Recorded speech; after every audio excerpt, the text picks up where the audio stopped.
Well, in the studio with me this morning is Winnipeg author Eleanor Chornoboy. She's written 2 books before this that were hugely popular.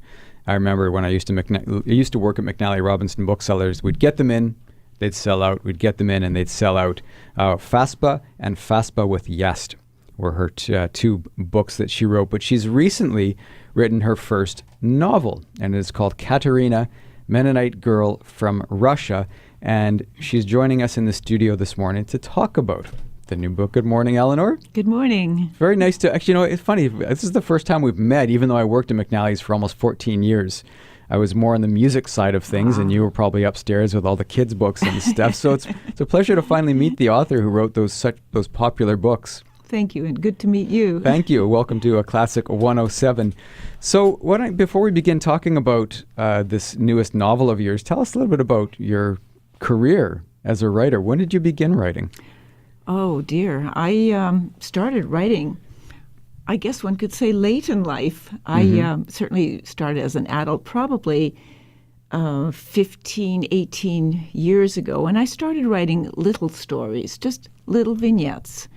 And a lot of them were family stories I'd heard from my grandmother, from my parents. And I shared them with my nephews and nieces. And they could hardly believe some of the stuff that went on, like my grandfather pulling our teeth and making all the food from scratch and some of those things. And I thought, well, if my nephews and nieces don't know these stories, their children won't know the stories. Mm-hmm. And in order to keep the stories alive and hopefully make them interesting, I wrote stories for them for starters, and they kind of grew into a couple of books. Are these stories that come from your childhood, or also came from your parents and your grandparents' childhood? Most of them are from my parents and my grandparents and my aunts and uncles, friends of my parents, sitting around the Faspa table, Faspa being an afternoon meal, usually now very rarely on any day but Sundays. People would sit and chat and tell stories. And I loved listening to those stories. And when you hear the stories often enough, they become almost part of my being. And now I'm telling those stories to my nephews and nieces and their children. So before you started writing them down, you just had them up in your head. Obviously, you heard them growing up and decided finally, I better write these down before I forget them? Is that what happened? Well, that's what happened. And then in some cases, I needed to get more details.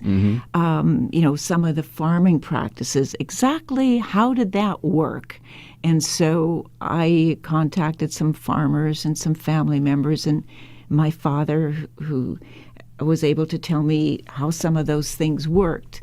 And then I also found that my one aunt would tell me the story one way and another aunt would remember it differently.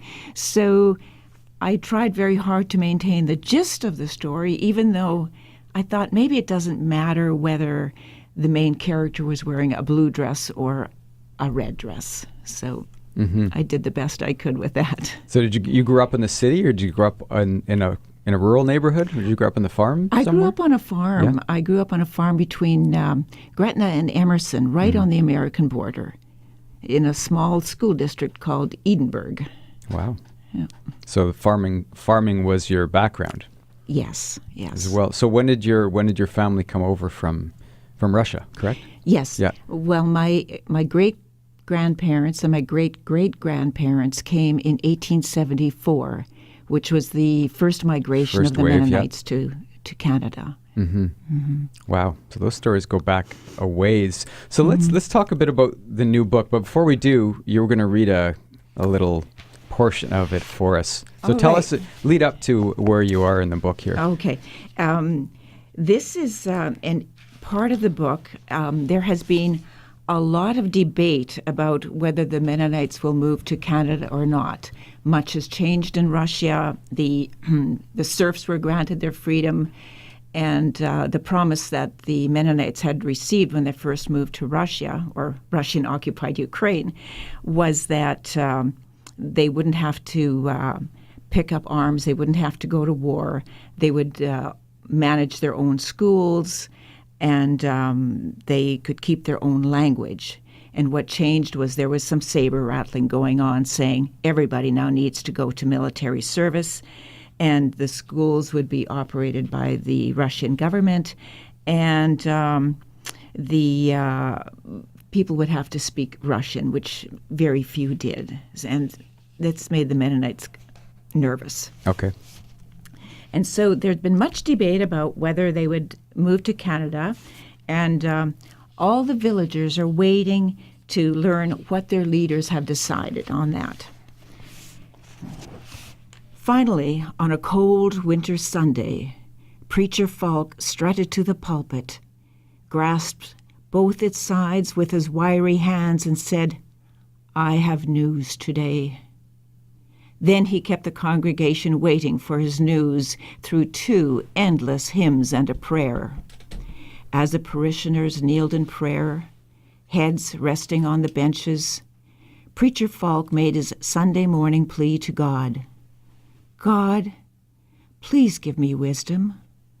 Let us know that we are doing what is right," he said, and continued for as long as it took most women to nurse their babies.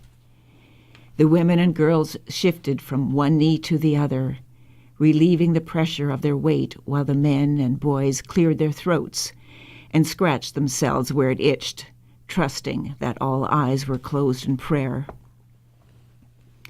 After his amen, and when everyone was seated, Preacher Falk had still not said what decision the men had made about a move. He paused and took a dragged-out drink of tepid water from the glass that had been filled hours earlier. Katarina heard him swallow. He took a second sip, burped so loudly that the Opas could hear him in the back row, and started his announcement. "Brothers and sisters, we have spent months talking about whether we will move to Canada, and we have asked God for his guidance. God has guided us, and after much prayer, he said, taking another sip, we will move to Canada. It is for the best." An instant buzz rose from the benches. Katarina looked to Maria for comfort, but her mother was looking to Johan, her husband, on the men's side. Old Mrs. Jansen sniffed behind her. Her husband had begged the men to decide against a move because he worried that his wife's weak heart could not tolerate such a long journey. Preacher Falk repeated from behind the pulpit, "We will move." He cleared his throat and hastily added, "Whoever wants to can move with us. We will have to sell our houses, yards, and our land if we can, and we will move within a year. For those who cannot afford to move, there will be help for them." The closing prayer could not end soon enough to let the congregation surge out the doors. Katarina and Sarah, her friend, found a spot in the shelter under the eaves of the church and watched the adults. "I feel like the rope in a game of tug-of-war. Taras pulls at my heart, and my people rip at my soul," Katarina breathed. Mr. Bergen, his face beamed, but his wife, the midwife, scanned the women's scared faces. Mr. Schrader, the teacher, pumped Preacher Falk's hand. "We are going to be going to the promised land," he said. His wife looked on, silently. That's author Eleanor Chornoboy reading from her newest novel called Katarina, Mennonite Girl from Russia, at a moment when they were kind of deciding the fate of the first wave of immigrants to come over from Russia to Canada, and very, very kind of an important moment in their life. I mean, that decision right there to come over in this first wave of immigration over from Russia. Now, do you have specific stories that you were told about the times when your grandparents, I guess, would have been in that position? I was told stories. My grandparents were all born here, but Okay. my grandmother used to tell me a lot of stories when they first moved to the village. And she talked about her time as a young girl living in the village. And the highlights in her young life were when she and the village girls would go for walks on Sunday nights.